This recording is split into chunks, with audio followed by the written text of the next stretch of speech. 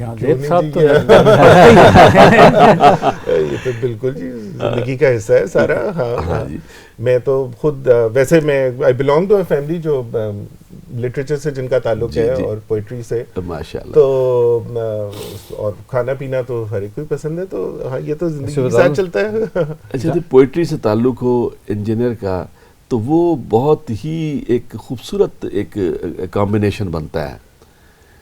ہاں کہہ سکتے ہیں, بالکل بالکل. تو ہمیں وٹنس ہے جہاں صاحب کے نانا صاحب دیوان تھے, والدہ ان کی پاکستان کی رینون شاعرہ تھیں, بہت ہو گئی. تو ان کے ساتھ جب ہم بیٹھتے ہیں تو ان کی وہ لوگوں کے ساتھ نہ ہوتا, لیکن ہم کہتے ہیں ہم میں سے جو بولنے والے یا کہنے والے یا کمیونیکیٹ کرنے والے ہیں وہ جہاں صاحب ہی ہیں. سو ان کا بڑا اچھا ذوق ہے اس کے حوالے سے. کا شکر ہے.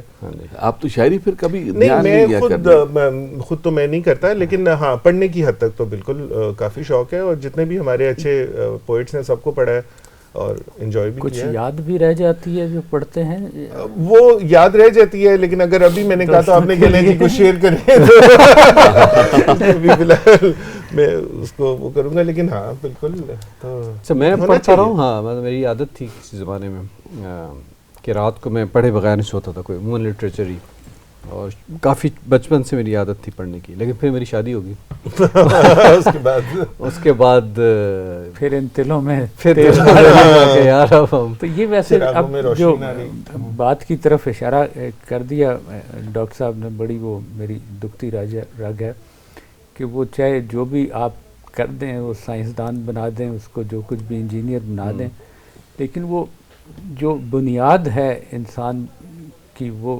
بنیادی تعلیم سے. اور وہ آپ بھی جو گلہ کر رہے ہیں, وہ میں سوچ رہا تھا کہ وہ شاید ہماری انجینئرنگ کی تعلیم میں کوئی کمی نہیں آئی, ہماری بنیادی تعلیم میں کمی آ گئی, جس کی وجہ سے ہمیں وہ فاؤنڈیشن نہیں مل رہی جس کے اوپر ہم اچھا انجینئر بنائیں. کہ وہ پہلے تو آپ وہ بنیاد دیں گے, کوئی اچھا بچہ لے کے آئیں گے تو پھر. لیکن اب انجینئر بیٹھے ہیں تو مجھے انجینئرس کی باتیں یاد آئیں گی. دیکھیے بڑا دلچسپ مجھے ابھی ذہن میں ایک دم کلک کیا, پاکستان کا سب سے بڑا ناول نگار عبداللہ حسین واز انجینئر. محمد خالد اختر جنہوں نے مشہور ناول لکھا تھا چاکی واڑہ میں وصال, مزاح لکھنے والے تھے, اور ان کو وہ شہرت نہیں ملی, لیکن فیض احمد فیض صاحب کا خیال ہے کہ اردو کا سب سے بڑا مزاح نگار محمد خالد اختر ہے. تو وہ انجینئر تھے بائی پروفیشن, اور مزے کی بات یہ ہے کہ ہمارے اردو کے جو 2-3 بڑے مزاح لکھنے والے بندے تھے، ان میں سے ایک شفیق الرحمان صاحب تھے، وہ ڈاکٹر تھے فوج میں. تو یہ ڈاکٹر اور انجینئر، اس کا تعلق اس بات سے نہیں ہے کہ وہ اسٹیٹک سے یا ہیومن سینٹیمنٹ سے بے خبر ہوتے ہوں، وہ تو شاید زیادہ سمجھتے ہیں انسان کا رابطہ یہ تو لائف سے. آپ کے کام میں آپ کو ہیلپ کرتا ہے. وہ جس طرح سے آپ وہ اس کی ان کی بڑی ایک کمنسمنٹ ایڈریس ہے اسٹیو جابس کا، جی جی اسٹینفورڈ کا، تو وہ اس کے اندر بھی وہ یہ کہتا ہے کہ کام تو میں سافٹ ویئر کا کر رہا تھا لیکن میں نے کلاس ویسے ہی اٹینڈ کی، تو وہ وہاں پہ کیلیگرافی وہ پڑھا رہے تھے یونیورسٹی میں، تو میں نے وہ کیلیگرافی سیکھنی شروع کی. تو بعد میں جب ہم نے ایپل کمپیوٹر بنایا اور یہ سارا کچھ بنایا، تو یہ ایپل کی جو بیسک چیز ہے کہ جی ان کے فونٹس اور وہ جو ڈسپلے ہے وہ بہت اچھا ہوتا ہے کمپیئر ٹو ونڈوز. تو وہ کہتا ہے کہ وہ جو کیلیگرافی کی میری نالج تھی وہ میں نے پھر اپلائی کی ان کے فونٹس ڈیولپ کرنے میں، آئی فون میں بھی اور اپنے ایپل کے کمپیوٹرز میں بھی لیٹر آن. تو کہتا ہے کہ جب میں وہ کلاس لے رہا تھا ینگ، تو مجھے تو نہیں پتا تھا یہ آگے میں نے کہاں استعمال کرنا ہے، نہ میری فیلڈ سے اس کا کوئی تعلق تھا، لیکن وہ وہاں پہ اپلائی ہو گئی. تو ہاں، یہ اگر آپ اس طرح کی چیزیں ہوں تو یہ کہیں نہ کہیں ان کا آ جاتی ہے. علم ضائع نہیں جاتا، نہیں کبھی ضائع نہیں ہوتا جی. فنون لطیفہ تو پھر جو ہے وہ آپ کی ظاہر زندگی کے ساتھ چلتے ہیں.